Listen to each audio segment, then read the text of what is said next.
Welcome everyone to History Gone Wilder, part of Half History Will Travel. I am your host, the Wilder Historian, and when we last left Longstreet, he had been defeated at Knoxville and was withdrawn east.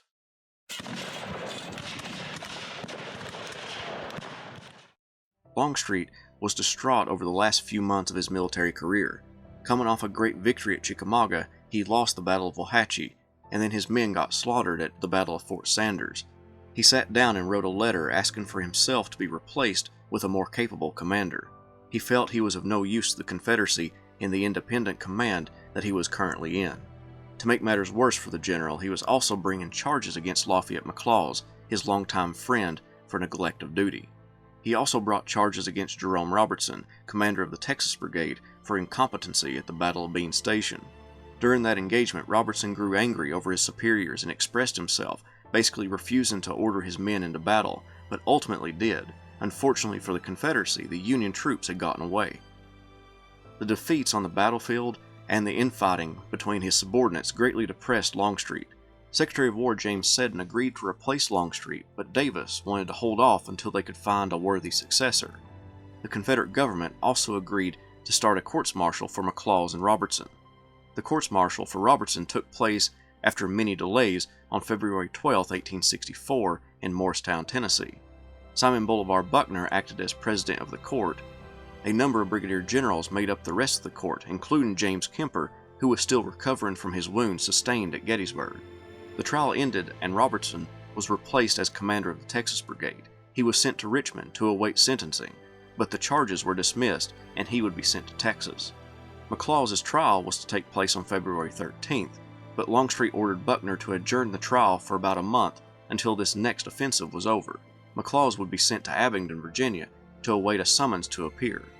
McLaws would use all the time available to him to construct a defense against Longstreet's charges.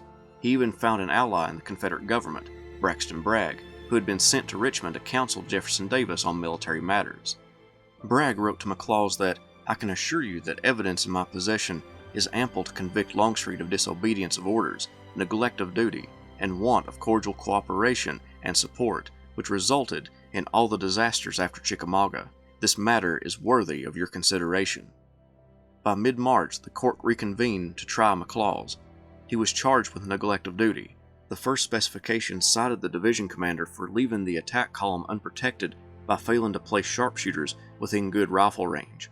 The second specification alleged that he did not issue correct instructions to the force, and the third claimed that he directed the assault units toward the section of the fort where the ditch was impassable, and did not supply the troops with ladders or other means of crossing the barrier. The trial ended on March 19th. On May 5th, the findings were published. The court acquitted McLaws on the first two specifications, but found him guilty of the third specification, failing in the details of his attack to make arrangements essential to his success. He was suspended from rank and command, but the Confederate Inspector General overturned the verdict and sentence, citing irregularities in the proceedings that impacted the outcome. He was ordered back to the command of his division, but the War Department would transfer him to the Department of South Carolina, Georgia, and Florida. He, like Robertson, was gone from the First Corps. That winter in East Tennessee, it was one of the worst winters on record nationally. Soldiers survived on very little food and supplies. Longstreet and his staff did their best to take care of the men, with Longstreet making repeated visits to hospitals to talk with and check on his soldiers. On one occasion, he even helped dress one of the patients. In early 1864, while Longstreet was preparing for the trials against Robertson and McLaws, he was campaigning against the Federals stationed in and around Knoxville.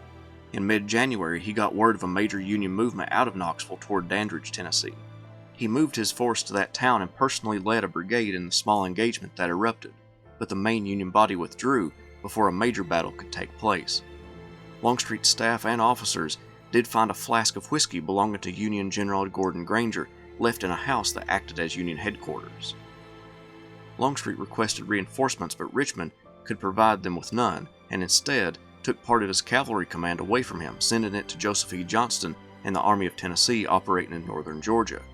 Ulysses S. Grant wanted an offensive against Longstreet to drive him further east. Longstreet, feeling the pressure, withdrew to Bull's Gap and fortified the gap, placing a strong picket line toward Russellville and keeping a large force at Greenville, Tennessee. On March 8th, Longstreet boarded a train and traveled to Lee's headquarters at Orange Courthouse, where they discussed a possible invasion of Kentucky using his own troops, PG-2 Beauregard with 20,000 men, and Johnston's Army of Tennessee. Lee thought the idea possible and told Longstreet to travel to Richmond and present it to the president. Longstreet knew that with Bragg in Richmond, any suggestion he made would be shot down, so he asked Lee to go along with him and submit the proposal as his own. Lee would not lie for Longstreet, but did go with him to Richmond. No record exists about what was discussed in the meeting, but Longstreet described it as non-conclusive. After the meeting, Longstreet traveled to Petersburg and stayed for 2 days with his wife and his 15-year-old son Garland and their infant son Robert Lee. Then he boarded a train for Tennessee. Once he returned to his corps, he began making preparations for his men to rejoin the Army of Northern Virginia. He also needed to permanently reorganize the corps by permanently replacing John Bell Hood after he was promoted to corps command in the Army of Tennessee and replaced McLaws. Longstreet wanted Micah Jenkins to take command of Hood's old division, and Joseph Kershaw to take McLaws's place. However, President Davis wanted to give Hood's old division to Major General Charles Field. Field had commanded a brigade in A.P. Hill's Light Division until being seriously wounded at 2nd Manassas. Davis assigned him to Hood's division and Kershaw, as requested by Longstreet, to McLaws's division. This did not sit well with Longstreet, who protested the placing of Field in command of the division. He even asked that Field take McLaws's division while Jenkins took Hood's division. His scathing letter to the President and the Secretary of War asking why this change was made to the command structure garnered animosity from the President that threatened Longstreet with insubordination. That was not the only command problem in Longstreet's corps. Evander Law also coveted division command, but refused to remain subordinate to Micah Jenkins. In December 1863, Law offered his resignation and wanted a transfer to the cavalry. He asked for a leave of absence to present the letter to the Confederate government in Richmond, which Longstreet agreed to. Once he arrived in Richmond, on the advice of his friend John Bell Hood, Law let Hood present the letter to the Secretary of War, which he did but did not submit. Afterward, Hood convinced Law to reconsider and destroy the letter. Since he had not officially resigned or submitted his resignation, Law returned to Tennessee to take command of his brigade once again. Longstreet, seeing Law, fumed with anger.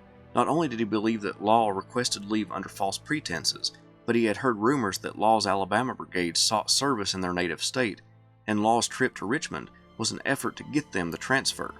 Longstreet had Law arrested. Meanwhile, Longstreet's corps was transferred back to the Army of Northern Virginia. The Inspector General ordered Law restored to command. In Virginia, Longstreet had Law rearrested and told Lee in a harsh letter that if Law was not put on trial, he himself would like to be relieved of command. Lee worked with Longstreet to relieve Law of duty until an investigation could be done, but President Davis restored him to command and transferred him to the cavalry. Longstreet and Lee were now reunited in Northern Virginia and preparing to confront Longstreet's good friend Ulysses S. Grant in what would become known as the Overland Campaign.